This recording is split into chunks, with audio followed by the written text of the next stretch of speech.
রাধে রাধে বন্ধুরা, আমি এখানে রুই মাছ নিয়ে এসেছি। রুই মাছগুলো নুন হলুদ দিয়ে মেখে নিয়ে ভেজে নিছি।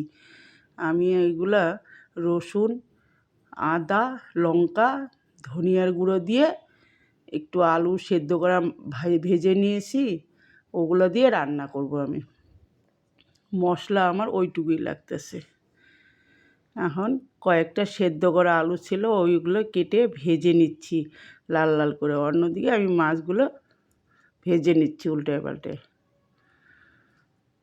আমি এইগুলা আলু দিয়ে রান্না করব, ধনিয়া পাতা দিয়ে রুই মাছগুলো রান্না করব।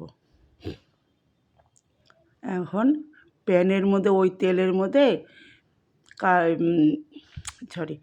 তেলের মধ্যে পেঁয়াজ, শুকনো লঙ্কা, টমেটো দিয়ে জিরা দিয়ে সম্বার দিয়ে দিয়েছি। এগুলো ভাজা ভাজা হয়ে যাওয়ার পর আমি এখন ওইটা মিক্সি করা মশলাটাকে ঢেলে দিব। এটা পুরো ভাজা ভাজা হয়ে যাওয়ার পর আলুগুলো ঢেলে দেব। এটার মধ্যে রসুন আছে তো, সেই জন্য একটু ভালো করে ভাজতে হবে। আমি নুন হলুদটাও এখানে দিয়ে দিলাম। সবজিটা যে হবে ওইটার নুন হলুদটাও দিয়ে দিলাম এখানটায়। তাহলে পুরো কষানো হয়ে যাবে। এখন ভাজা আলুগুলোও ঢেলে দেব। আমার কষানো হয়ে গিয়েছে, ভাজা আলুগুলো ঢেলে দেব। এখন নাড়াচাড়ায় নিয়ে তারপরে আমি জল ঢেলে দেব। এইভাবে রুই মাছগুলো রান্না করলে না মাখা মাখা হবে, তো খেতে ভালো লাগে।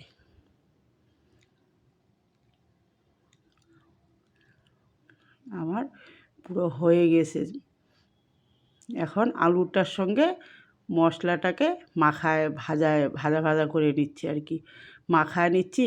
তাহলে খেতে খুব ভালো লাগে। টমেটো আছে তো, ওটার সঙ্গে পুরো মিশিয়ে যাবে। আমি এখন জল ঢেলে দেব। বেশি জল দিব না, অল্প অল্প জল দিব। আমার অল্প ফুটে উঠলে মাছগুলো ঢেলে দিয়েছি আমি। এখন ধনিয়া পাতা ছড়াই দিয়ে আমি এখন ফুটে উঠলে নামায় নিব। আমার রান্নাটা ভালো লাগলে একটা লাইক দিবেন, সাবস্ক্রাইব করে নিন। আমার রান্নাটা হয়ে গিয়েছে।